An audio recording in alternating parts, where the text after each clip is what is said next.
Hello mates, and welcome back to episode 1 of the Podcast of Us, a weekly podcast covering all things The Last of Us, from the brand new TV show all the way through the 2 games of the same name. Now you may think it's weird that I've said welcome back for episode 1. Well, there's already episode 0 out on the channel, linked below, where Drew, Nathan and myself chat about everything we knew prior to the release of episode 1 of The Last of Us TV show. As mentioned, I'm once again joined by Drew of Drewdaism. Give us a hello, Drew. Hello, everyone. His YouTube channel is linked down below. If you want to check that out, please do. And I'm joined, of course, with Nathan, still not wanting to push any agenda or any type of social media. Hello, Nathan. Mate, no internet footprint to speak of. And my name is Matt, for anyone who hasn't watched episode 0 or is currently joining our brand new show here on the Twitch channel, Mateus Playus. I'd also like to take this time to say a big hello to everyone currently watching live, and to everyone who may be watching this episode on YouTube. Thank you so much for your support, and thank you for spending as much time if you have with us so far. Way! I'm giving claps. I like to give claps. So the way this episode's going to work, and potentially every episode going onwards, will be I'll give a bit of a recap of the entire episode, with all 3 of us kind of chiming in on what our thoughts and opinions were at certain parts of the episode. So, with episode 1, when you are lost in the darkness, let's just give a very brief, starting with Drew, overall thoughts of episode 1, The Last of Us. Thanks, Matt. I really appreciate it. I just want to start off by saying I bloody loved it, all right? I cannot explain to you how much I loved that first episode. It hit absolutely bloody everything, all right? In short, loved it. Thank you. Thank you very much for that. Too long didn't read. Go ahead, Nathan. Yeah, I was going to say, Drew, you had concerns about the timing, if they were going to throw flashbacks in immediately. Yeah. I was also worried, like, so with the show's going to bring a lot more people that haven't played the games in to watch the show. The whole thing about the game was that first bit with... We haven't given a spoiler alert, by the way, either. Oh, we haven't. Sorry, no. So, of course, before we go any further, this entire podcast and all future podcasts will, of course, be talking about The Last of Us TV show and bringing up aspects of the game. So if you haven't watched the episode we're talking about, this episode being episode 1, when you're lost in the darkness, or played up to that point in the video games, you may come across a few heavy spoilers. This is your warning. Thank you, Drew. Thank you for reminding me. That's okay, and I'm sorry for coughing because I'm slightly ill, but we'll get over it. You sound great. So yeah, the whole thing about the game was that the first part with Sarah was quite gripping, and no one saw it coming. So they really had to play on that well in a TV show, I think, to get new viewers in, and they absolutely hit it out of the park. It was almost like a side by side, frame by frame adaptation of the game. It was amazing, and I briefly discussed this with Matt earlier, but like the game almost had me as it was, and we all knew what was coming. Us 3 definitely knew what was coming with Sarah. And I don't know about you, Nate, but I got choked up, and I was watching it with my girlfriend, and she actually cried. So, oh no, oh. So it's not an easy scene to watch, is it? Like it is I wasn't crying, but I felt something. Nathan, it's all right to cry, mate. It's 2023. If you cried, you cried. It's all right. Come on. I'll never admit it. I had a long shower and cried in the shower. And that's what's wrong with the world, Nathan. That is what's wrong. I really did think that they put in like great groundwork here. Like it felt like a really good TV adaptation. They were explaining where the characters were, where they should be, why they're there. So I wasn't questioning the plot at any point, wondering why are they out there? Oh, isn't it typical that they're over here? Isn't it typical that Joel's not around? It just fit together really well. I wasn't really questioning it. I was just watching it and enjoying it. So I was super immersed start to finish. I'm happy. I've got a few critique bits, but I just mainly good and great things to say. I agree with the both of you. I'm looking forward to arguing about your critiques, but please, Matthew, what did you think? Drew has died on smaller hills, Nathan. So I do warn Nathan and everyone watching and listening right now that it has the potential to kick off. Come at me. I agree with both of you. I think it was a fantastic kind of when the side-by-side shots of the video game were happening, especially, we'll go into more detail later on, but like the car drive and the truck drive during the post-apocalyptic time, I was just like, this is exactly from the game. This is incredible. The farm is still on fire. That farm is on fire. This is great. We're driving past that. I'm quoting the game as we go. How did you make money for the watch? Oh, I sell hardcore drugs. It's like, oh my gosh, this is fantastic.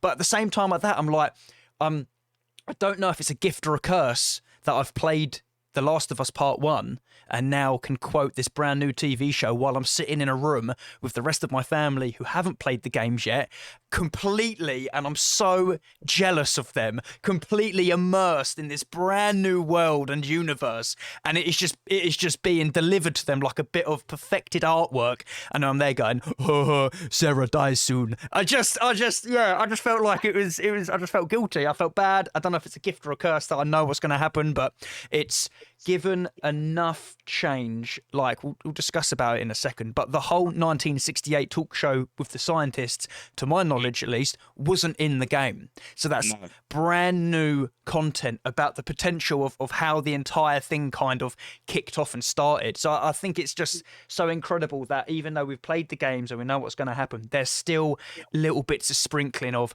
hey, I bet you didn't know this. Hey, but he didn't know that. Did you notice this? I was like, oh. You know what? Do you know what was a real nice touch about that talk show bit as well? Was the fact that he's just like sitting there. They just had to throw that little dig. It's like, well, yeah, but you know, what if the world starts getting a bit warmer? Like global warming isn't now a big issue. Yep. So this whole TV show could happen in 6 months. Dickheads, go electric, you douches. I liked it. I think it's going to set a panic. I like it.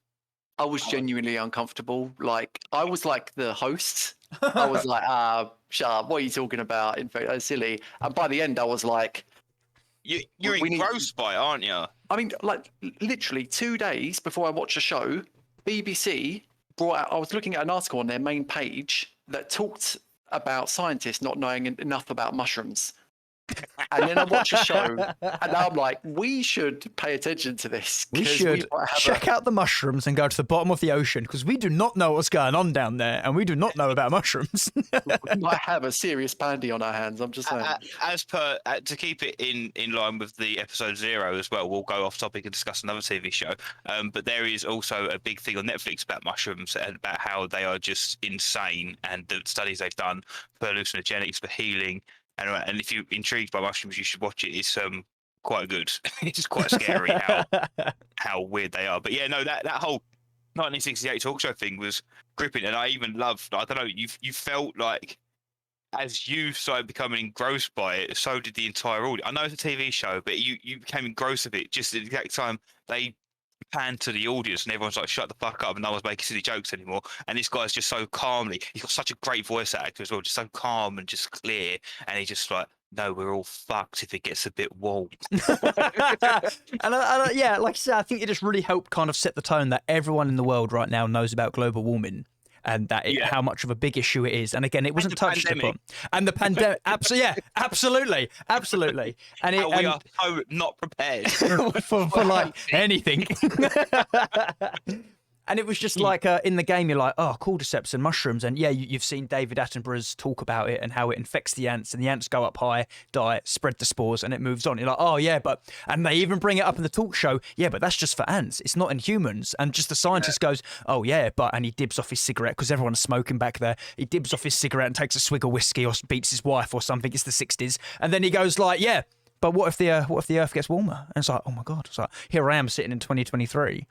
And it's like, the Earth's getting warmer. And the Earth's still hot. If anything, it's a bit hot, to be honest. It's a bit hot. Not today, as we're recording this. Didn't he casually mention that he didn't think there would be any vaccines?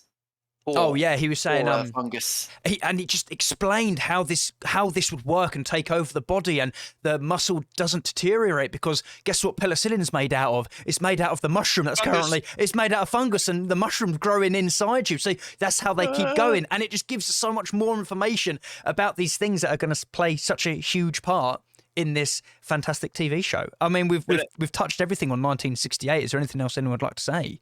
Yes. Where'd you get your LSD from? Oh yeah. Little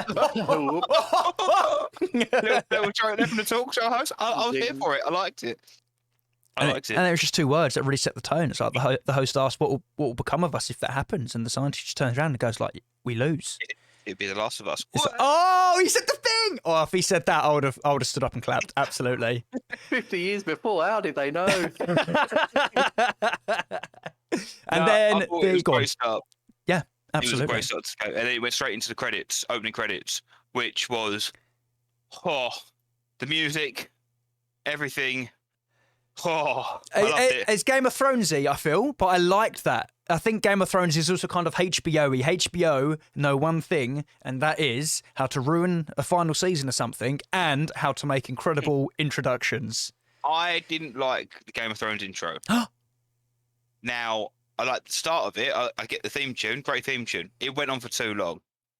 It did. But it describes and shows the areas where the episode's going to take place, Drew. It's like, whoa, we're going to the wall this time. Whoa! Yeah, but then the wall fades away and turns into a fucking wristwatch. It's just stupid. I don't need to see cogs and all that. It's ridiculous. I don't need it. I'm just bored of it. And I came close to being upset in the Last of Us opening credits when the 2 fungus went up and formed. Oh no, come Joel and Ellie. on. That was And I was- just, Did you like it? I loved it. I absolutely loved it. I don't know. I thought it was a bit weird. It also really reminded me of Grounded for some reason. I don't know why. Maybe because the cordyceps that, Cat released by closing up Burn. Possibly. Yeah. But anyway, we don't talk about Grounded here. But it just, yeah, I like it. I like the music. I love all of the music in the game, TV show, everything. I love it. But They brought back Gustavo as well to do the music. Who did the music in the games? He's come back for the films as well. legend, mate. The Absolute song, champion. oh goodness, yeah, it brings hairs up on your arm. Very good music, very well created. So then we jump to already a time jump. I was worried about the first 2 time jumps. They threw in an extra one just for us as well, from 1968 all the way to 2003, where we get introduced to Joel and Sarah. Yeah. How do we think? What do we think? Okay, so I had big concerns. We all had big concerns that Joel wasn't going to be, Pedro Pascal wasn't going to be able to do Joel, because Joel is the huge main character. At first, when he first came into it, I was concerned because you said in the previous episode that you was worried about him playing a serious role. Yep. And then obviously he's there, he's making silly jokes with Sarah, and I was like, oh no, he's not going to do it. I don't know He's what's not gonna worse. do He's not it." doing this correctly, or the fact that Matt's going to be right. Oh no. I was like, if Matt's right, he might not be able to pull this off. And then later on in the episode, you go, oh no, that's just because he's happy now because his heart hasn't been ripped out in front of him. Still So beating. So I was pleased when we went further along down the line. Sarah, love Sarah. So sad she's not coming back. I don't know. There's still plenty of time for flashbacks. I don't know. She may be the exception. I might be happy with the flashbacks, maybe, if she's about. And another thing I've got to say about Sarah is what fantastic hair she has. It was very good. Hair department. Fantastic Hair department. I also think, I've forgotten her name, Nico? I do apologise. Nico Parker, I think it is. Nico Parker. I think that role there is going to skyrocket her into other things. She played such a good part. I mean, She was brilliant. even her subtle acting when Yeah. she was told the cookies that she was baking weren't going to be chocolate, they were going to be raisin. Yeah. Her face was just like, I get lovely. Zendaya vibes, I think. Yep. No, I'm taking it in. I'm kind of like Silence. getting that. I No. don't care. I'll fill the dead air with I'm a big fan of Zendaya. And that's So, fantastic. right? I think she's a fantastic actor. And I think this person gave me a bit of Nico gave me Zendaya vibes. And I think she's gonna go places. And it's been starting role. And when she goes places, I'll be sitting there going, I remember when she was Sarah and I had absolute faith. I called it. You're fantastic. Give me 10%. I just like she's going to go places. Not in The Last of Us, but she's going to go places. She's going to. Oh, she will. She will go places. She was good though. Like you definitely felt for her, especially on her acting at the end. Man, that was uncomfortable to watch. Like in terms of like how good it was. Didn't question what she was going through for a second. It was good, incredibly good. Nathan, do you have anything to say about Joel? Are you happy with how he kind of portrayed himself, Joel? I'm overall happy with Joel. There's one slight critique, but I'll get into that at the end because it's more relevant to what happens later on in the episode. But it's just my I'm wondering whether he's going to evolve or whether I'm just applying, because I've played the games, am I applying late Joel to early TV Joel, and are my expectations out of whack? I don't know. You guys let me know what you think No, on no, the way. no. Okay, I got you. Well, I personally can't wait to get to that point. I do have a point about Granny Adler. Yeah, I mean, we can move over to Granny Adler just after we kind of come across Tommy as well, quite early on, Yes. especially compared to the games. Tommy being Joel's brother, how we feel about Tommy? We liking Tommy? Yeah, he sounded right like Tommy as well, especially when he was on the phone with Joel. I thought I was listening to the game character. I was actually going to ask you to confirm if that wasn't the actual mocap actor, because he didn't sound exactly like him. No, the mocap actor of Tommy, or the guy who played Tommy in Last of Us, he's going to be in the game. Sorry, he's going to be another character. So this is Gabriel Luna, I think, is the TV show Tommy. He's Absolutely. going to be, yeah, he's completely new.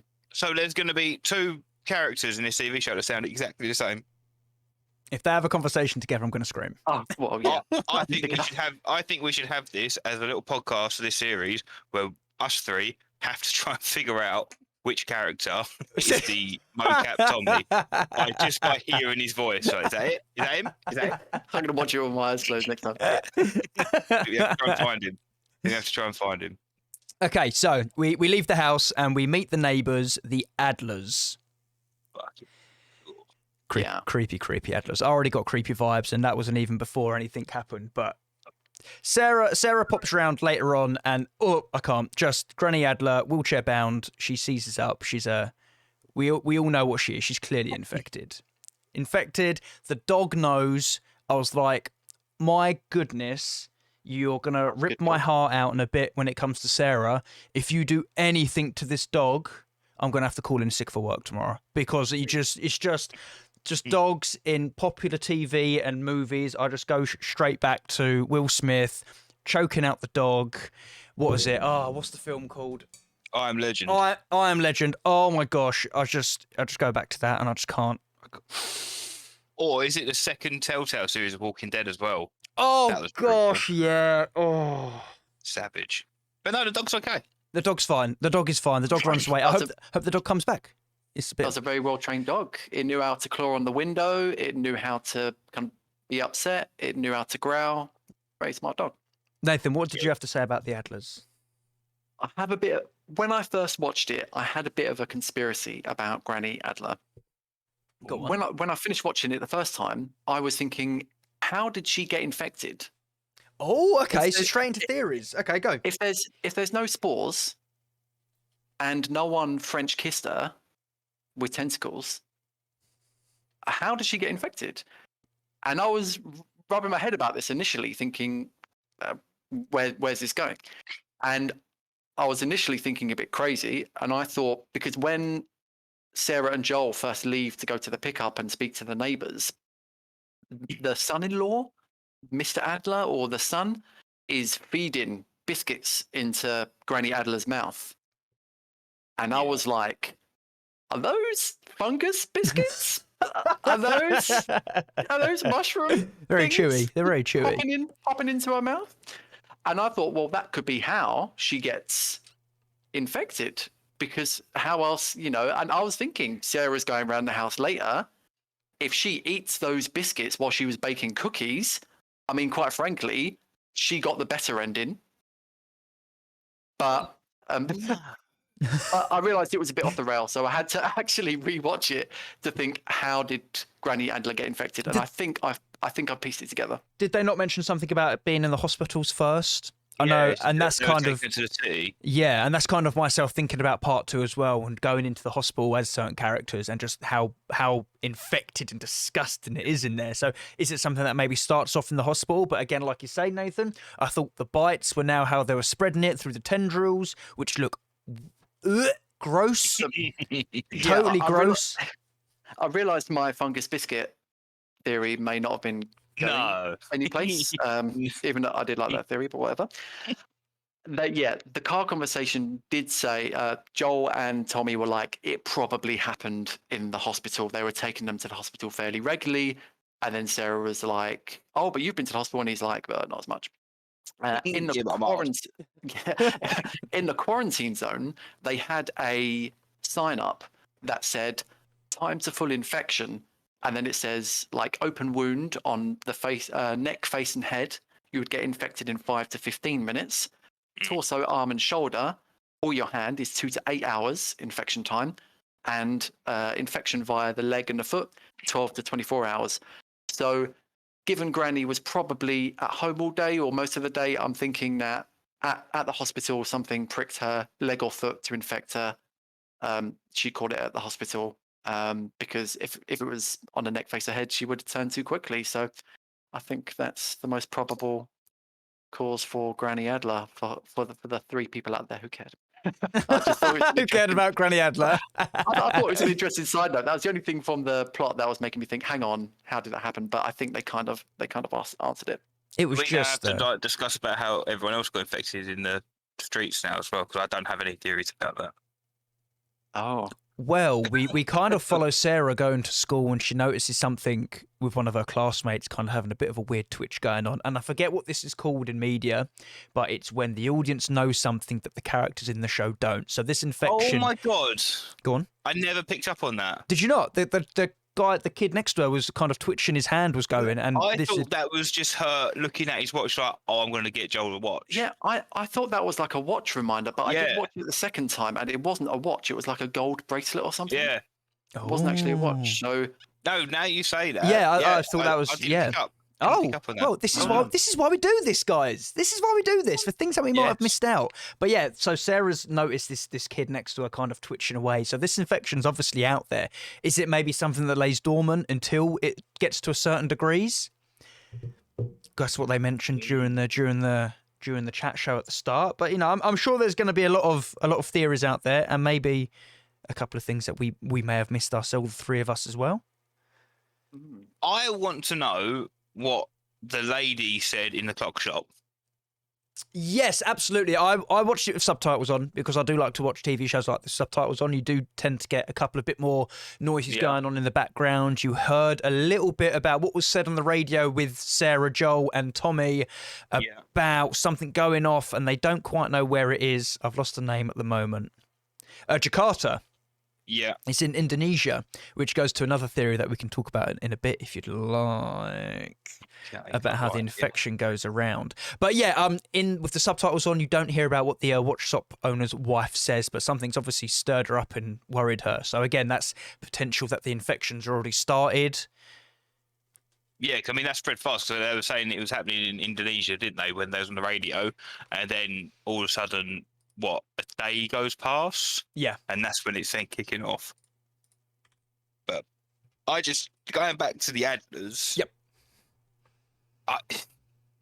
It's bad and the opening thing. 3 nails, 1 cross equals 4 given. I hated how much I love that. Get in the bin. It's bad enough your Bible bashes. Then you're swapping out chocolate chips for raisins. It's a final straw. Borderline. No, I'm not having it. I'm not having it. Also, another thing about the Adlers is, which I didn't pick up, and unfortunately I did see online, that's the reference. That DVD that she brings home for Joel is mentioned in part 2 of the game. Oh, wonderful. Oh, is it? Excellent. It's an Easter egg for the part 2. Ellie's walking around, going around. I think I'm just giving away a spoiler there, but who cares? No one's picking up on it, but they're walking around going, I was thinking about watching a movie with so-and-so tonight. And she names that movie. Oh, so cool. Little thing for you there. I like it. When the outbreak happens, Joel comes back, Sarah, get in the fucking car. All right. Are we going straight to that point? Where do you want to go? Sorry, no, it's okay. I was just going to go up to the point that we follow Sarah home. Joel comes home later, has to go and bail Tommy out from prison because Tommy's had a fight with someone who's tried to attack a waitress, which is kind of, again, this person's flailing and tried attacking a waitress out of the blue. Tommy's given him one of the 1 punch to the chop. So again, the infection's... What's that? Yeah, no, I'm just picking up so many... Oh, that's where he was. Yeah. So Tommy was out fighting infected, got put in prison for it. Obviously, he got put in prison because he had a fight because I was harassing a waitress. But I didn't put 2 and 2 together. He's acting up because he's infected. Not, yeah. The person And then, fighting the waitress was yeah. infected. Yeah. Yeah, I think I clocked the fact when he was like, "You got to get me out of jail," like it's fucking mental in here. Yeah. I picked up on that because like, everyone's going infected, but I didn't pick up the whole waitress interaction was her fighting off for infect. I'm learning so much. So, Yeah, so let's say Tommy is in the town, and this is now in the town. So this is potentially how maybe the entirety of the town gets infected for later on during the episode. You wonder how it spread so fast. It's clearly already in the town that Tommy might be in the bar that he's in. So yeah. if anything, It's already Tommy's popping been in. rescued by the local authorities, put into prison, which is potentially one of the safest places to be, as long as one's not locked in there with you. And and then we kind of come back to Sarah, who has fallen asleep, been put to bed. Joel's gone to go get Tommy, and now Sarah wakes up, and this is where the game now kind of takes place. So everything prior to this was brand new to anyone who'd played the game. It's fantastic that we still get something brand new so early on in the entirety of the show as well. But this is where we start coming in. We're now seeing the eyes through Sarah. Sarah's waking up during to hearing weird noises. Lights are flooding through the window downstairs. She meets the dog. What's the dog's name? Mercy, I think. Mercy. The dog's scratching at the door. She goes to help the dog. The dog's like, nah, I'm out. She tries to drag the dog back towards the Adlers, but even the dog's like, bruh, they got raisins in their cookies here. You don't bring me here. Don't want that shit. So the dog, to my knowledge, safe, runs away. I breathe a personal sigh of relief. But then Sarah kind of investigates some more weird noises going on inside the Adler house, and it is Granny Adler. Well, she doesn't see Granny Adler at first. She kind of slips on a pile of blood, which straight away, I'm like, I'd leave this house immediately. Yeah. I'm done here. There's blood. That's not ketchup. No one has that much ketchup. This house doesn't look like a house that has ketchup. I'm leaving. But then, what is it? Is it Daddy Adler? Dad Adler? He's kind of like, he's been bitten. He's like, help me, please. And then Sarah kind of moves more towards and sees Mummy Adler on the floor with Granny Adler kind of chewing into the neck of her daughter.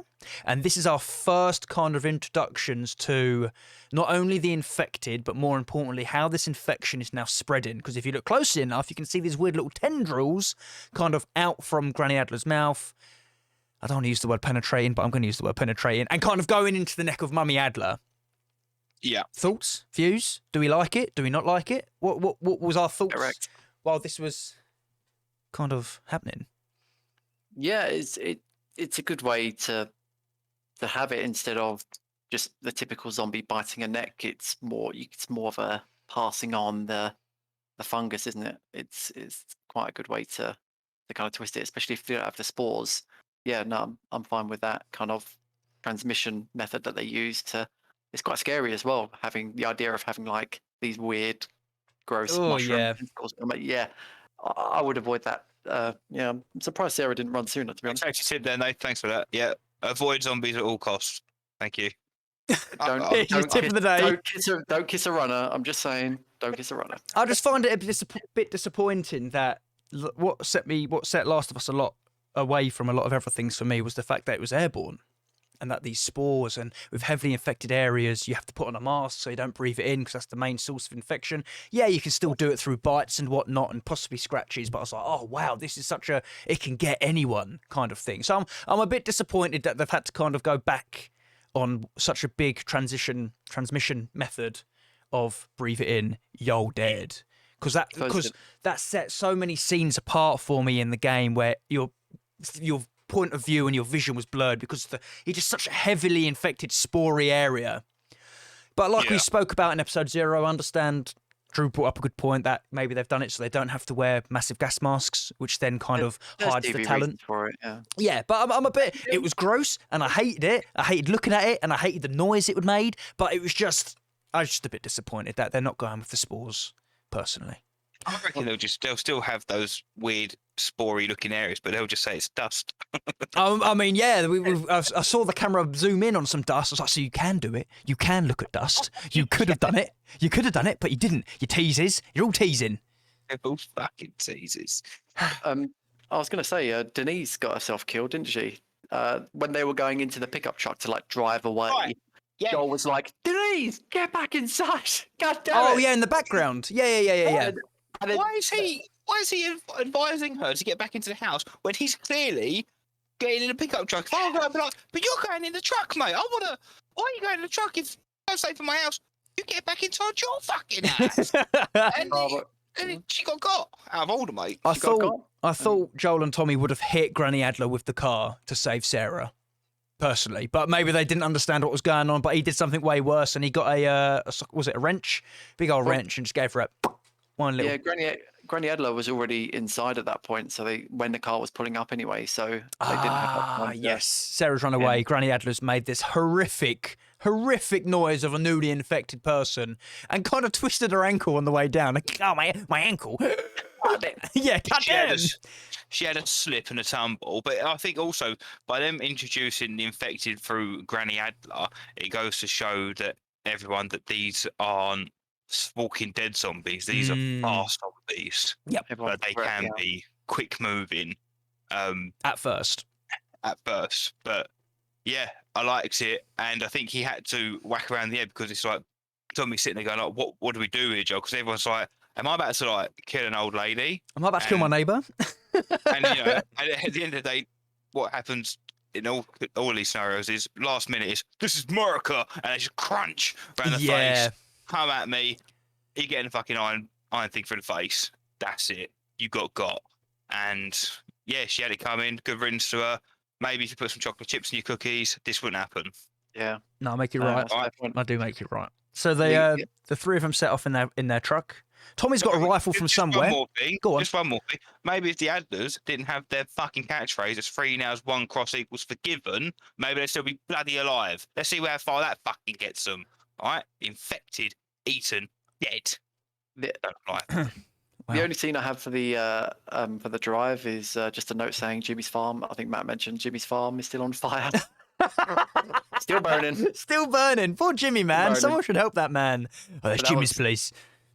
That was good, man. It was just like the game, like similar dialogue, 1 or 2 dialogue things put in there as well, with a few extra bits. Yeah, that was really good. And just kind of, you started to feel the panic. What were their options closing in? The road's blocked.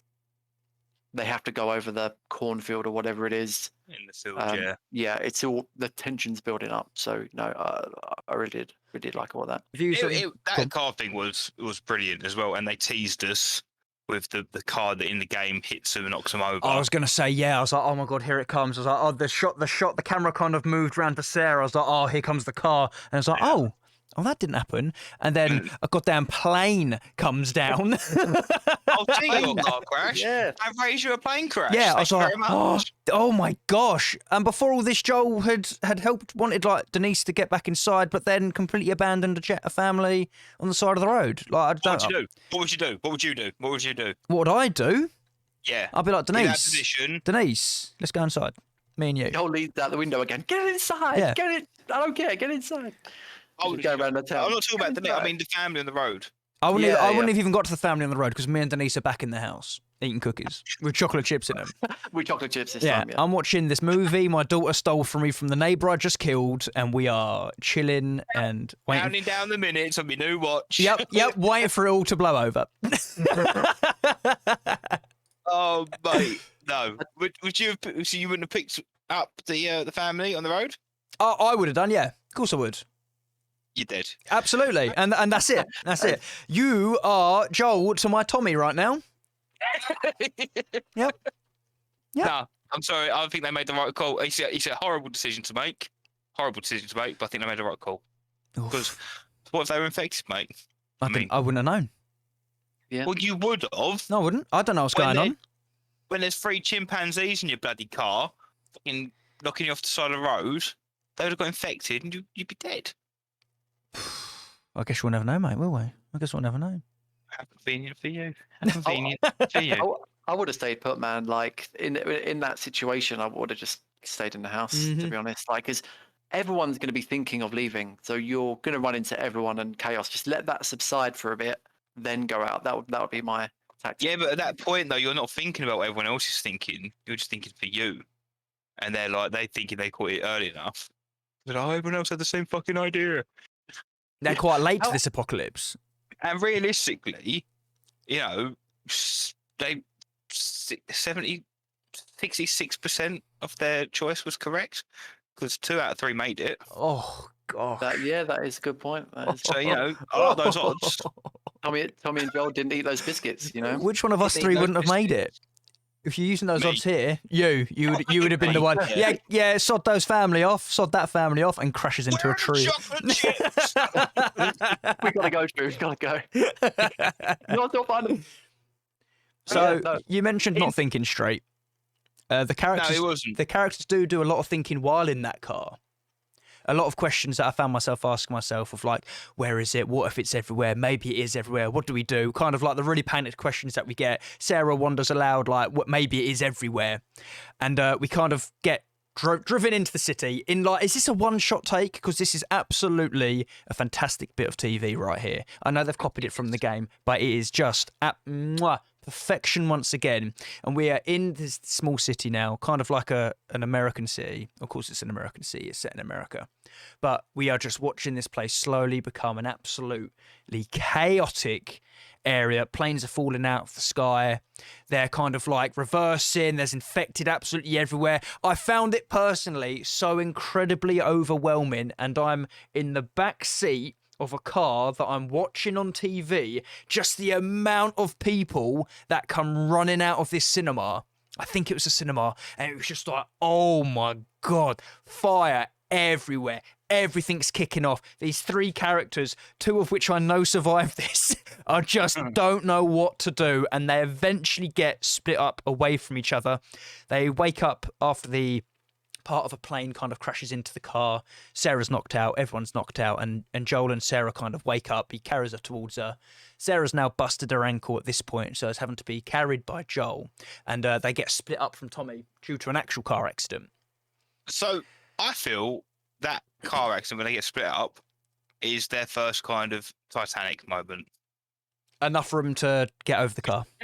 There was enough time to get over the car, or just like walk around it. Yep. No, the two cars, like the back of the 2 cars, were up against the building. There wasn't enough space to go around. In one of the shots, If you're looking at it, you could have it's just fire. It's not that big. Someone quote me on that, please. It's just fire. It's just fire. I've been playing video games for ages, Drew, and a burning car means you ain't going that way, all right? Don't question it. Don't question it. He could have quite easily. He's an athletic chap, okay? He's very handy with a rifle. He could have just vaulted over that thing, and he'd be with them, and great. Oh, it was like, okay. Look, it's a Titanic thing, all right? I'm saying that there was enough time to get over that car, and clearly the writers and the rest of the world are saying there wasn't. But I put it to you, it's a bit Titanic.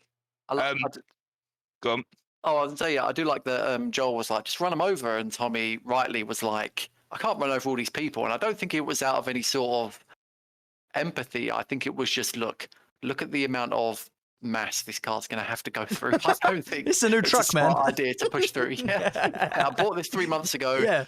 I just don't paid think this the top off. on this thing is going to get us through this. I'm just saying. Still under warranty. I'm pretty sure picking out elbows out of the grill is not covered under the warranty. It's not good. Gosh. I appreciate it's a TV show. It's based on a video game, but obviously the whole thing that's really cool is they try and keep it very realistic. One thing I feel they failed on the realism side is that amount of chaos in America. Very little gunshots. Very little gunshots. Yeah. Everyone, infection wouldn't spread like that in America because they would have killed each other. Yeah, yeah. Yeah. A lot more gunshot, yeah. Dead. That's a good Absolutely point. Yeah. dead. A lot of people would have armed themselves immediately, and Yeah. They would just be absolutely annihilating each other. Oh, So that's one thing I thought. Speaking of gunshots, so Nice. Joel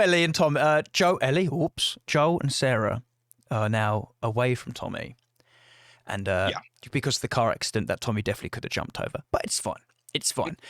Joel's now carrying Sarah, and they kind of run past an entire group of like newly infected, zombies, I guess, clickers.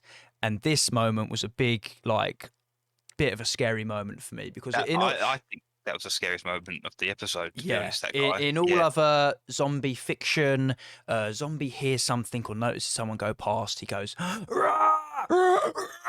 and goes running towards, from 28 Days Later all the way through to The Walking Dead. A zombie will make a noise to be like, I've seen you, I'm coming after you, you'll look hella tasty. But this zombie's just chowing down, gumming. I'm going to go with gumming. It's just gumming this body, spreading the tendrils, and he just stops, hears Joel and Sarah, and just looks up, and it's just completely silent. I'm like, But it was just shot up, though, Yeah, wasn't it? he It was just quick. fast. I seen ya. Yeah. I mean, Yo, man. thank God zombies can't take corners, man. Thank God, honestly. I also really enjoyed that as well. I don't know why. I know, like, obviously a lot of shows do that, but like it just shows like how they're just rabid. I don't know, but like just where he's just flying all over the place. He's just missing corners. But I really enjoyed it. He was just like, Yeah, I'm just gonna get you. I'm giving everything I've got trying to catch you, and I'm just like falling into pieces. Great, it's intense. I loved it. No, that's good. I think it really sells the infection that a brand new infected person turned into a runner, and it's just like all these different brain functions kind of talking to each other. It's the cordyceps taking over the brain. It's like food, run, and it's just trying to stumble its way through this body that has taken over. And it's just that bit was like, I think I openly said I was watching my family. And I was like, nah, fuck that. I was like, nah, I'm out. That is horrible to turn from something so silent and deadly into what they will eventually turn into in the coming episodes. It's just nightmares, isn't it? It's just absolute nightmare fuel. I'd kill myself if I was involved in that. I see one of them just like infected and running. So you're holding Sarah. You're like, sorry, love. I'll give her a good shoot me, will you? Two tap me. But there's only 2 bullets left. What about me? Don't want just two. Make sure you get me twice. Good luck. Hop over there, you'll be fun. Come back over the burning car. You can make it. Find your Uncle Tommy. Fucking throws her over the burning car. It's just fire. It's just fire. Ain't that big of a deal. It's all right. Oh god. So they both run through a diner. They run out the back and they get saved momentarily by a member of the U.S. Army. Fucking American justice system.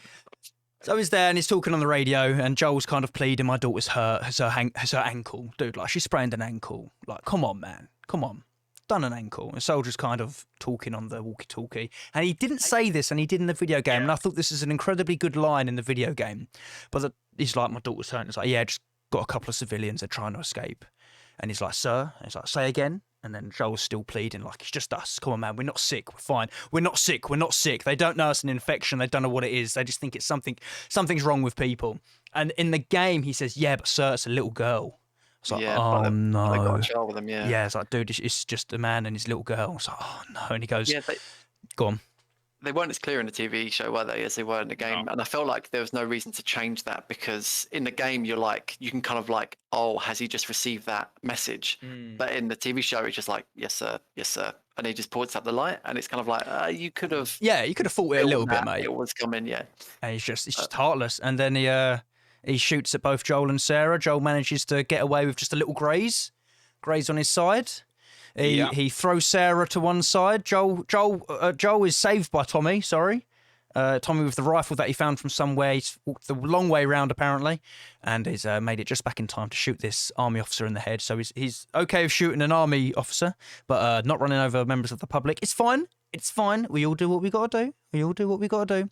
And then Joel's fine. But then we move over to Sarah, who's been shot in the gut, and thus continues the most heart-wrenching scene of both.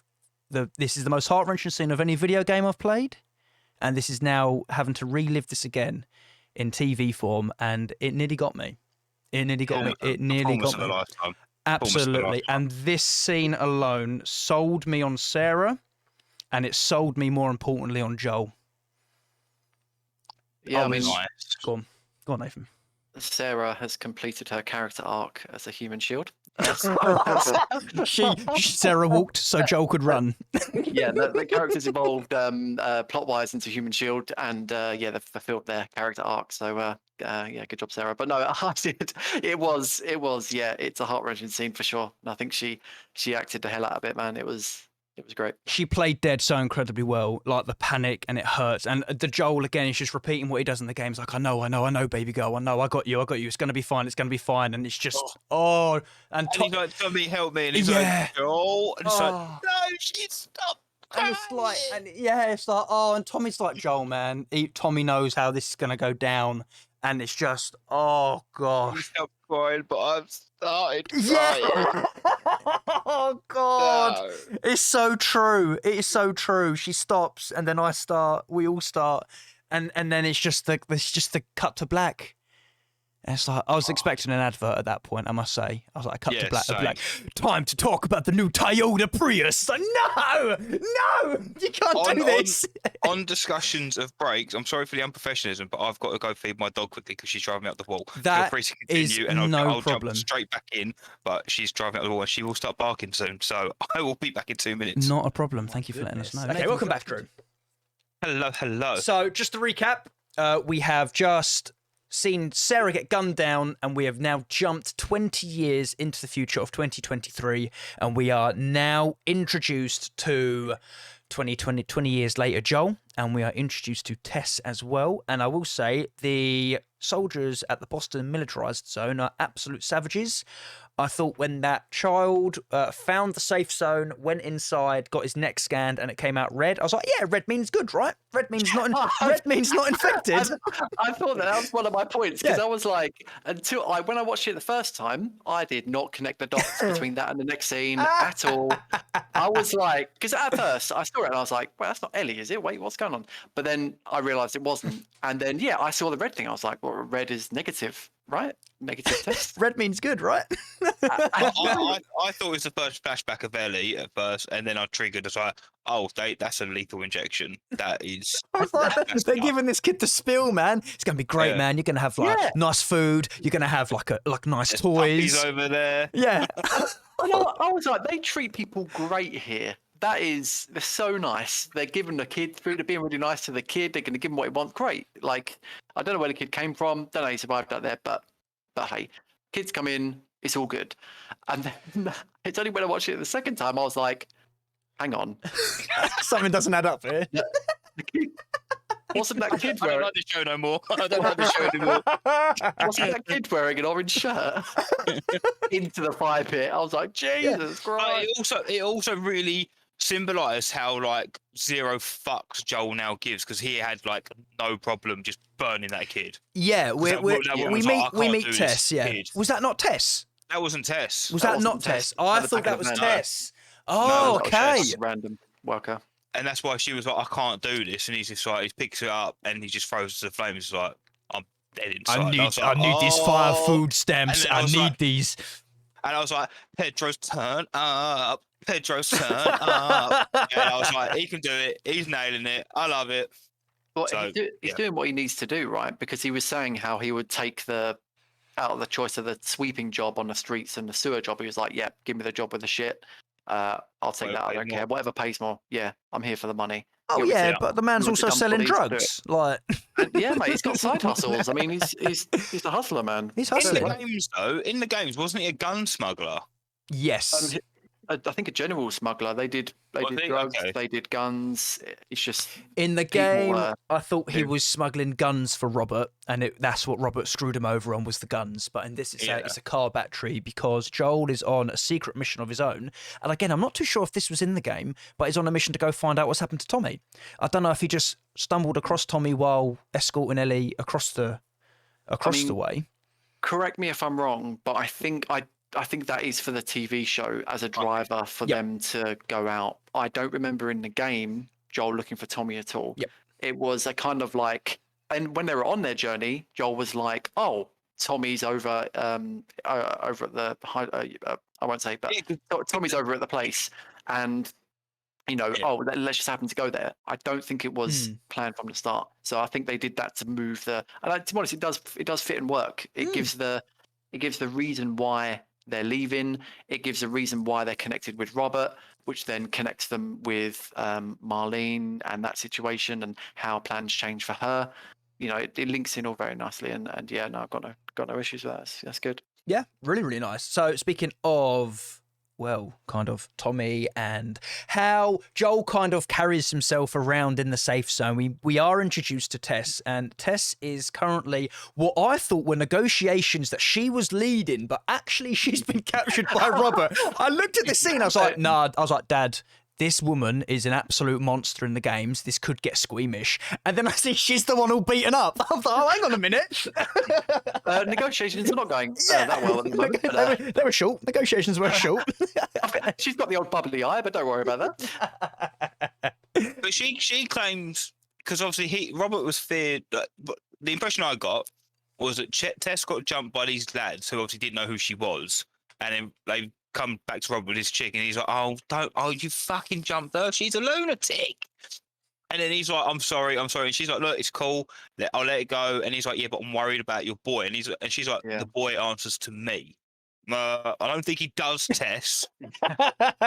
So is that what? Am I understanding that right? So I think she was saying that to control the situation. I don't think which is fine. Yeah, she was just trying to basically diffuse the situation. Was Joel that feared in the games? Like, he's feared. I think the people definitely knew. Not everyone knew who he was, because obviously all of his stuff was in the shadows with his smuggling. But I think people knew not to mess with him, and I think Robert was a bit scared of him in the games as well. I was terrified. He's especially when they caught up to him. Yeah, he's a scary guy in this, and I think he carries such kind of gravitas and a weight around him that he pushes in the front of the line for the radio, and everyone's like as a lion, come on, man, but like. No, I'll just skip to, but I won't. Go on. Just briefly, we'll go into it in more detail later. But even at the thing where he picks up Ellie and forgot her name already. Marlena, is it Marlena? Marlene. Mm-hmm. She's like, I know what you're both capable of. So even she's like fear, and she's like head of the Fireflies. Even she's like fearing Joel. Like, I know you two are fucking double hard. Yeah. So I just don't remember him being that fear. I knew he was like a tough guy, like he can handle himself, but I don't remember him having a reputation of being feared. This is the same gentleman who is dealing drugs to a member of the the elite, the soldiers that are running, and he's currently threatening a guy who's got a pistol and a rifle, and is currently alone with him, and he's currently winning this negotiation with this fully armed member, and it's like, Joel is a big deal here, a very big deal. I think he gets respect because he seems he seems to have like an honor system. He doesn't seem like the guy who's stabbing people in the back. He doesn't seem kind of like doing slimy deals or selling crap car batteries. I think that honor runs out a little bit towards the end of the episode, but we'll get oh yeah. For sure. But I mean, I think he was, I think he had a bit of respect on top of that as well, which is probably why people knew that if he was capable of X, Y, Z, and he also said what he was going to do, probably makes for a bit of a problem if you're against him. Yeah. So Tess gets blown out of the negotiations. Fireflies are attacking, and we find out why they're attacking and the reasoning behind their seemingly random bombings later on. But we are introduced to Veronica. Oh, nice. Yeah. For a second, I was like, who's Veronica? I was like, have I missed a detail here? But no, they cleaned it up nicely. And again, this scene here, I had a scene that sold me for Joel, and this seeing Bella Ramsey take on the role of Veronica, who is Ellie, and just how she portrays herself in this, like she's a 14-year-old cocky kid who doesn't quite understand what's going on, who's got a lot of smarts about her, but not a lot of street smarts, but is just absolutely nailing this role for me. And I think it's absolutely incredible. I really, really do. It wasn't that far in, but as soon as Ellie said, I've got it written down here, let me out or you're going to pay, motherfuckers. Yep. When she yelled that, I just heard Ellie. And then from there, I was like, I think they made a good choice. I like her as Ellie, and I'm excited to see her kind of carry on the role. I'm telling you, if she comes out with a, geez, Joel, that is it. That's it. I'm done. She's Ellie in my mind for the rest of my life. I had concerns about Bella Ramsey playing Ellie, and I'm very pleased with how it's turned out. I'm not 100% sold there, but it's blew my expectations out of the water of how well she has done. There's just something I can't quite put my finger on that doesn't make it 100% there for me, but I still think she's doing an outstanding job. One thing, like you say, the bits that nailed it for you, mine was when Marlene made the deal say like, still, if we don't give you the stuff first, you can just kill her. And she's like, really, that fast? That was a bit, Dude. I thought like that's an Ellie thing. I was like, yeah, okay, cool. But no, I'm really pleased with it. I think it will grow. We haven't seen much. I think the thing that really nailed it for Ellie was her and Joel's thing, which obviously comes later in the series, because at the beginning of the games, Joel's a dick. I remember playing the games thinking, Joel, you've been a bit of a douchebag here, mate. That's coming from you, Drew. I know, and I love a douchebag. in my games, my TV shows, and in my personal life, I love a douchebag. So yeah, but that is what it is. That's a good analogy, isn't it? That's what it is. It is what it is. There you go. I'm professional of it. But no, I've got potential. It's not quite there yet, but I'm very, very pleased. It's a lot better. All my worries have gone, but I don't think it's outstanding just yet. But I'm sure it will. Yeah, you mentioned about like the charisma side, like her making jokes and the kind of the banter that she gets into later on. That there wasn't too much of that. It was mainly just her being confused and pissed off, rightly so, with her situation.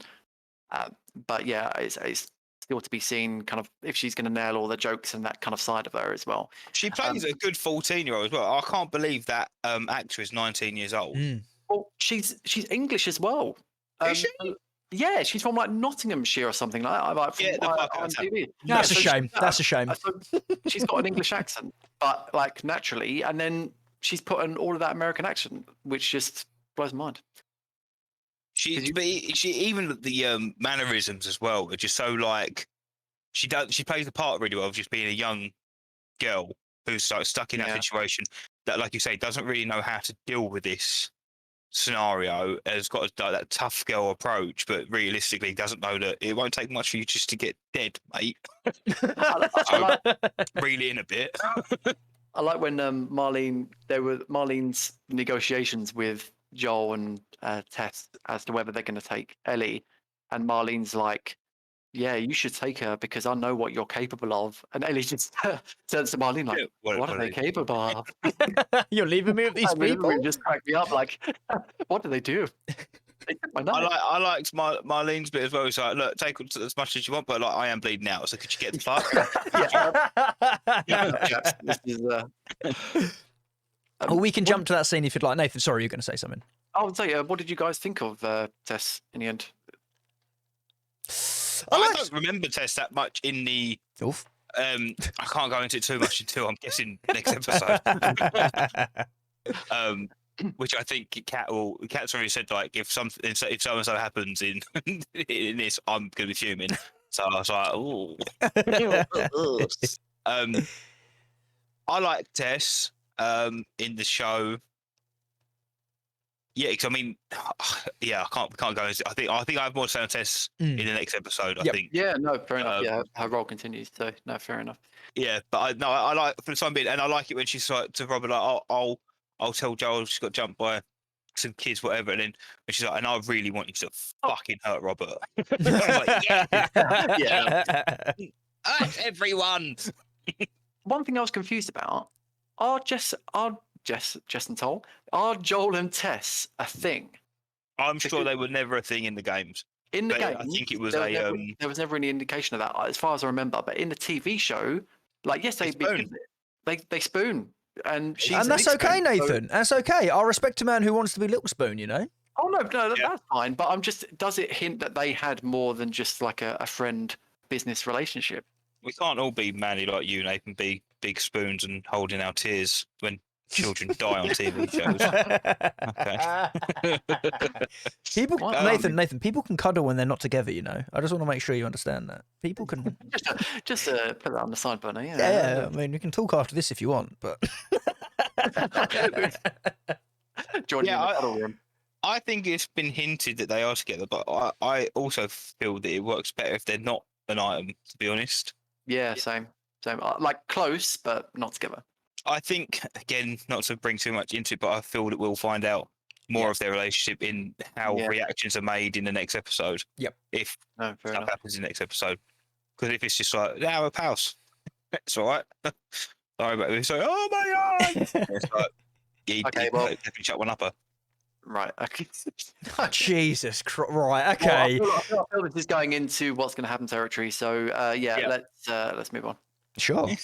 I mean, I was gonna move on to a couple of little bits and bobs. A bit that I wanted to bring up really funny was just with the with how Marlene's talking to Joel and Tess. She's like, "Hey, Joel, don't fuck this up." I was like, "Motherfucker, you fucked this up already. You're not even out the building. You're bleeding out, and your mate's missing an ear, and you told me not to fuck it up." I was like, "My dad picked up on that." I was like, "Dad, well done. Yeah, you are 100% right here." And she did just shut down her right-hand man as well, right-hand lady. Will you shut the fuck up? You haven't even got an ear. It's like, dude, fresh wound. Like, Yeah. Sorry, what was that? Sorry, you're on the bad one. You're on the bad side. Too soon. Making jokes. She used a line, "You haven't got an ear on your head." Turn back to Joel and Tess. Such a sharp shutdown. I love it. Absolutely need to just go, I can do it. You do not have an ear on it. Will you sit down? Please. Yeah, no, that was good. Yeah, that actually. Quite right. Yeah. She did fuck it up. Like, right. Step one of the plan: get out of the building. Yep. Oh my god. Yeah. It's like, you're lucky Joel and Tess turned up. Like, so Yeah, mate, the deal's made. Joel now has Ellie, and they're kind of hiding out a little bit, wait until night time to kind of escape out of the safe zone. This is where Ellie again comes across to me as quite a smart person, being able to figure out the code that Joel has had with someone from the outside. How does she do that? So 660, what's 60? 60's nothing, 70's new, 80's got to mean something. So she brings out 60s is new stock. Yep. No, 60s. No, 60s. So 60s music is for there's nothing new. Yeah. 70s music for 70s music is in stock. And then 80s music, which they reveal, is for trouble or something along those lines. Okay. It's Ellie's words, not Joel's. So Joel leads. Question, go on. Sorry, my question is, how did she work out that the B and F stood for Bill and Frank? Good question. I'd them. figure out how she'd know the 80s music by dropping something means bad just from Joel's reaction of her saying they played a song like Wake Me Up Before You Go Go, and I was like, oh shit, this ain't good. Yeah. But yeah, I'm not sure how she'd come across the Bill and Frank. All it was B and F. And she said B and F, Bill and Frank, right? To be fair, she did have the time to flick. She was flicking through the book, and she did have time while Joel was sleeping to have a snoop around. So maybe she did look through some notes and stuff like that. Well, what? No, you just had B and F. Oh yeah, now, on that page. She worked out that the radio was a smuggling method, so maybe she knew Bill and Frank were smugglers, and that was aligned to that. But I don't see how she knew B and F stood for Bill and Frank, and I don't buy that Joel would just.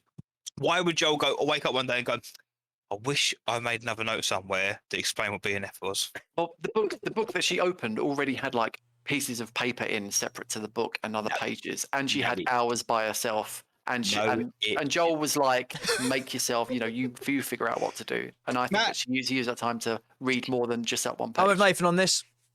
You saw other pages, loose pages in the book? Absolutely, yep. Lots of bookmarks and stuff. Yeah. That book was more than one page long, yeah. Absolutely, yeah. I know. Shut up! I knew it was more than one page long, you dick. So Ellie had also mentioned that Joel. No, go on. There wasn't other. There was just one coded piece of paper in it. No, there wasn't, because there was. She had plenty of time to go through more than one page. How do you know there wasn't just another page on there? They would have showed me, Nathan. If they wanted me to know that it was Bill and Frank, they would have had Bill and Frank 70s, 80s, and 60s, 70s, 80s, not just B and F. Okay, all right. She flicked through it. Agree on that. Flick through it. Are you telling me if I flick through this, I can read the dictionary? I can't. I can't just memorize a dictionary. I absolutely. So one loose note, saw a code. Was like, oh, this is a code. I'll decipher it. Deciphered it very well, because 60s new stock, 70s no stock, 80s cross. Now she got pretty close there, fair enough. But it's a bloody genius move. Apparently, B and F. Apparently, is what? She hears Joel say Bill and Frank through the door. Oh, I'm going back. Please do watch his fantastic TV show for the third time. But she hears Joel talking about Bill and Frank through the door. Well, whilst he's talking to Tess. Absolutely. Yeah, and Ellie. Don't just sit there and go, yeah, Dave. Like, yeah. I'm just saying. Yeah. Ellie's very sneaky. Radio codes might not be a new thing to her.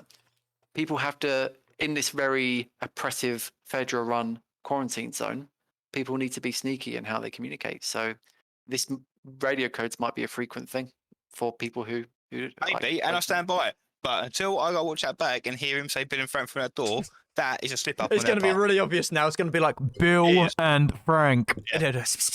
We're gonna have to bang for a 15-minute apology in the next episode. Absolutely, absolutely. I mean, all real Last of Us fans know what BNF means. The original game was going to be called Bill and Frank. Yeah. Anything else you'd like to mention about this scene, or shall we move on? I do have another point about the radio code, but it kind of ties in with the end song. Cool. The credits roll. Shall I go through that now? We can wait for. We're just a couple of paragraphs away, and then we're. Cool. Yeah, Ellie drops the line, "Your watch is broken," and that nearly made me cry. Oh God, your watch is broken. I know he knows it is, Ellie. Come on. And Sarah was like, you don't repair your watch," and she was bang on again. Oh. 20 years broken. Yeah, some things never change. Some things never change. And Joel does mumble in his sleep, and we have started to see not so much immediate flashbacks, but audio flashbacks.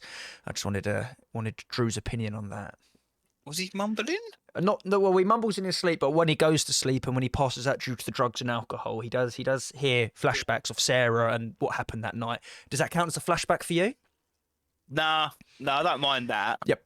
I mean, like when you waste a whole episode on a flashback. Yep, got you. Okay. I just wanted to make sure. I mean, when like TV shows do it, like one episode they end on like a massive cliffhanger, and then the next, and you think, like, I can't wait for the next episode because he's gonna like carry on, and then it's like flashback 20 years ago. Do you remember when a guy went to the sweet shop to buy some lemon sherbets? Do you remember how great that was? And he had a real big epiphany on why he never wanted to be in a zombie apocalypse, but now he's here and he's good. I don't care. I don't care. Okay, noted. Just get me back to the action and let's have it off. Okay. I'll wait for the flashback episode. I can't wait. Episode 4. You heard it here first, folks. Do you know what? Because obviously I'm hearing rumours that apparently episode 3 is supposed to be something amazing. Watch it be a flashback.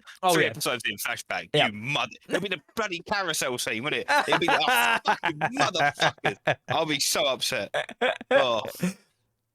So they escape, they're on the road, and the same soldier that Joel sold pills to finds them, and this soldier's just gets Joel right in the feels. He suffers clearly from severe PTSD of a flashlight being shone on him. He's being told what to do, and Joel just leaps at this guy and just starts beating down on him. Bam, bam, bam, bam, bam, bam, bam. But before this happens, the soldier's taken a sample of each one of their necks, kind of done them in the neck, see what's going on. Remember, red means good. So I see a nice green on Joel, green on Tess, but there's a red on Ellie that Tess notices whilst Joel's kind of finished looking at his knuckles and gone, "Why now red? Why blood? What happened? Why now red?" It's like, Joel, you just blacked out, mate. You just completely mullered that guy. Yeah, and this is the point where we find out that Ellie, and the whole reason Marlene's so interested in her, why they're all escaping, why the Fireflies are so interested in Ellie, is that Ellie is immune. She was bitten 3 weeks ago, was it? Well, we don't know that yet. We don't know if she's immune. She's claiming that bite. Yeah. It was all very fast, wasn't it? So that's going to be discussed in the next episode, but we find out she's infected, but the bite is healing. She should be dead now, but it's all kind of like, we've got to go. But this is why Tess is like, we just got to go and we'll figure it out. Yep. But yeah, it's like, what the fuck's going on, man? What the hell's going on? So they escape the area. Joel picks up the rifle and they walk towards, into the distance, abandoned high-rises. Clickers are clicking, and the song kind of fades in. Is it an 80s song, Nathan? Sorry? I was going to say, just with Joel punching the guard, that's kind of where my critique of Joel, Pedro Pascal's Joel coming in. I think I do like him, but I think he's missing that savage edge that Joel has. Yep. That I think when he screams, his voice cracks a bit. I think the intimidation factor is kind of there, but not fully. And I think, I was expecting him to be a bit more cold and a bit more savage and a bit more, right, this is business, let's get out of here. It'd already been, this has been status quo for 20 years.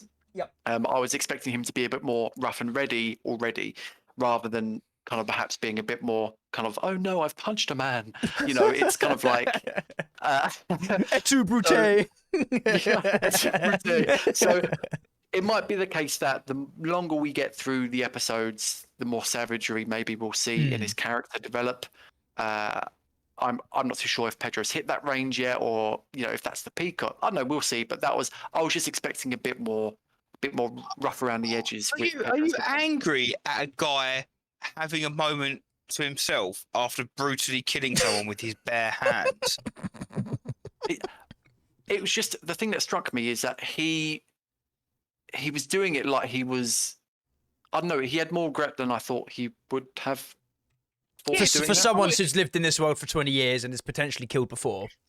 Yeah, but that's because. Yeah, but how often was he in that exact scenario where he's protecting a young girl and he's got a flashlight in his face, but with a gun? That hits on so many notes. Yeah, he's probably killed other people, but for like other reasons. There's so many elements of this to bring back. I suppose scenario. That's why it's freaked him out. Yeah, no, fair enough. That's a good point. Like, if he just didn't care about killing people, there'd be no one left, mate. Just walking around, just like, pop, just killing everyone. I suppose they made a point that it is reminiscent of Sarah's death, didn't they? Specifically, that's why Ellie was in the background. Ellie was behind him. I suppose it's a bit different to the average. Yeah, no, that's fair enough. Yeah, no, okay, so that explains it. Because you can tell that he has hardened up after 20 years, hence burning children's bodies and just like not giving a fuck, kicking a knife around, just like stamping on it, like pointing guns at little girls. Like, he doesn't care.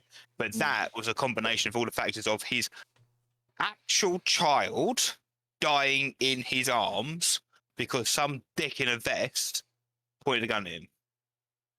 Yeah, fair enough. Oh, sorry. Disagree. He's allowed to have a moment to look at his knuckles. Yeah, he's allowed to look at his knuckles. I'm hoping that I'm keen to see where it goes in terms of that savage edge that he brings to it. Does that come out? Does it because I think as well, obviously other things happen in the series of the game because obviously they grow closer, him and Ellie. And he's going to be, because he starts seeing her more like a daughter figure, he's going to become more savage because he then won't let what happened to Sarah happen to Ellie. And I think, because there are times in that game where he does go a bit fucking mental. You up, yeah. And I love it. Just quickly as well, sorry, can I just, if I was in that scenario with the red thing on Ellie, there'd be no more Last of Us TV show. She'd be dead, mate. I'm not doing it. For now. Just gone. Red means bad. Red means bad. Worth the risk. How am I going to risk my life on the words of a 14-year-old who's like giving me shit all the way? No. True. That's true. You're making me really hard to like you, kid. Like I need very little reason to keep you alive. Now you're infected. And you're trying to tell me this is 3 weeks old. Nah, get the fuck. Boff. You're dead. You're gone. See you later. The Last of Sus. Gone. You're done. And yeah, that'll be it. How do we can still catch 80s on the radio later, so we can go back and catch that in time. Lovely. Sorry. So that would have been me. Anyway, sorry, continue. I love the fact that Joel picked up the guard's assault rifle. It's such a small thing, but the amount of times you're playing these games and you're like, pick up the guy's thing. Yeah. And he does that, and it's like smart Joel. I like that. Very good. So, is he going to need that for what's coming next? If you'd like to discuss what's coming next, or would you like to talk about the song? Essentially, yeah, I'll just cover the song. So, the song in the credit music is "Never Let Me Down Again" by Depeche Mode. And any guesses for when that was released? I'm guessing the 80s for Troubles Ahead. You're damn right, sir. 1987, and I thought you was going to say 79 and how that's their first failure, their first thing they fucked up on. 1943. What does it mean? The whole next episode is them going to Bill for new stock. New chocolate chips are in or something. Yeah, I knew it. But yeah, that was just very nice. It just tied in. It was just nice exposition, like Troubles Ahead. With the shot going up towards the skyscrapers. I didn't pick up until the second watch through that you could hear the clickers in the background at that point. Yeah. Oh gosh. And that just sent chills down my spine. I was like, oh, because I remember hearing it in the games, and it's like, oh man, because we haven't even, for people who haven't played the game or anything like that, like they don't even know what clickers are at the moment. They just think there's just infected humans running around. It gets so much worse. Yeah, there's infected runners, and then you got the ones that are kind of died and kind of growing into the wall. Is something we came across as well. Yeah, there's a lot more. There's a lot so more. much more to lot come. more I'm to see, excited. and the next episode is going to get scary and intense. I think. Yeah. Oh, I loved excellent. it. So we were discussing about whether to do a ranking system for these episodes, but Nathan had the fantastic idea of maybe like using a phrase to kind of just sum up everything we thought about the episode in one phrase, nice and easy for people to kind of follow. No maths involved. I think that's the main reason we're kind of going with it personally. But would anyone like to kind of sum up episode 1, The Last of Us? Episode 1, season 1, episode 1. What is it? When you're lost in the darkness. I mean, if it's a phrase, I mean, just must see. I mean, like, Yep. You gotta watch it. Good times. Good times ahead. Great watch. Mine doesn't make sense, but it will. I would just say full. The episode was full. It just filled me up with everything that I wanted. And I just loved it. And I am struggling. It's Tuesday. I watched it yesterday morning. It already feels like I watched it 5 days ago. I need the new episode now. I can't wait. It's hard. So hard. I think my phrase would be, it's the perfect pilot. Nice. For someone who's never heard anything about The Last of Us, to someone who's played both games and know exactly what's they're coming into, there's something for everyone here, and it's the perfect pilot. would recommend to a friend. Absolutely. Absolutely. And this is just a start, man. There is so much ahead, and I can't wait to see how they're gonna show it all. It's gonna be really good. Like we Last of Us came out. The game came out in 2013, and we still talk about it regularly. Before the TV show came out. Last of Us Part 2 came out in 2020. We don't talk about that as much.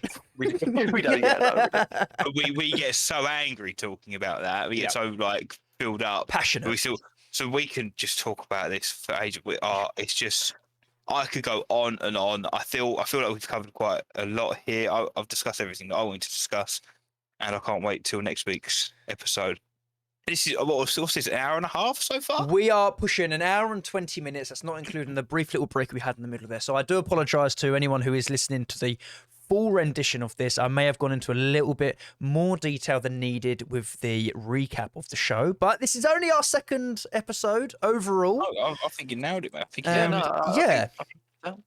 am learning. You can even break this up into 2 parts if you wanted for TubeBube. Ooh. And you could do pre and post. Oh, that's not a bad idea, you know. If you want, just put the content That's out, not a bad break it up a little bit. Is there anything else anyone would like to bring up, or shall I wrap up our podcast, episode 1 of the Podcast of Us? Yeah, no, I think that, I'm going to have some choice words in season 2, but for now, I'm good. I'm happy. I think there's nearer the end when we start finding out what they're going to do about season 2. That's going to be a whole discussion in itself. They might change things to set it up, right? Because if they go one way we're concerned they're going, I need 3 podcasts. So before I wrap us up, a couple of bits and bobs from the chat. There is a TikTok kicking about, which I will put in the Discord, about what was said during the Watch Shop. Oh, excellent. Absolutely, so that would be a good watch. And something that kind of helps with Nathan's theory, there's a clip where Pedro is explaining that it was something in common food sources like cereal or, I don't know, pancake mix that they didn't have that helped spread the infection. Oh, what? Wait, what? It could have been. No, are you telling me way. it could be fungus biscuits? So am I right with the fungus? It could have been fungus biscuits. There's something in the cereals or the grain. And you don't see it, and you don't see Ellie, you don't see Sarah, you don't see Joe, you don't see Tommy eat anything grain-based. Tommy eats chicken wings from the fridge, there's no pancake mix, so Sarah makes herself eggs. Sarah was done for anyway. I was right. right. Yeah, absolutely. Oh my God. Wait, where is this an article? What is it? Or is it just TikTok?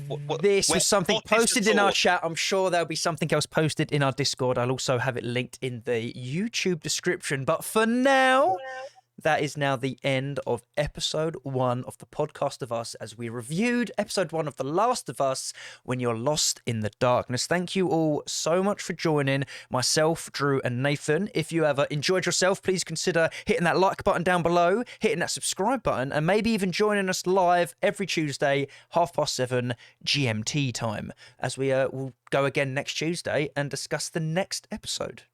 I can't wait, boys. I can't wait. Yeah, me neither. Drew, do you want to try signing us off again? Do you want to? Thank you, everyone, for tuning in. We all appreciate you being here. This may not be the last of you, but it is the last of us. Goodbye.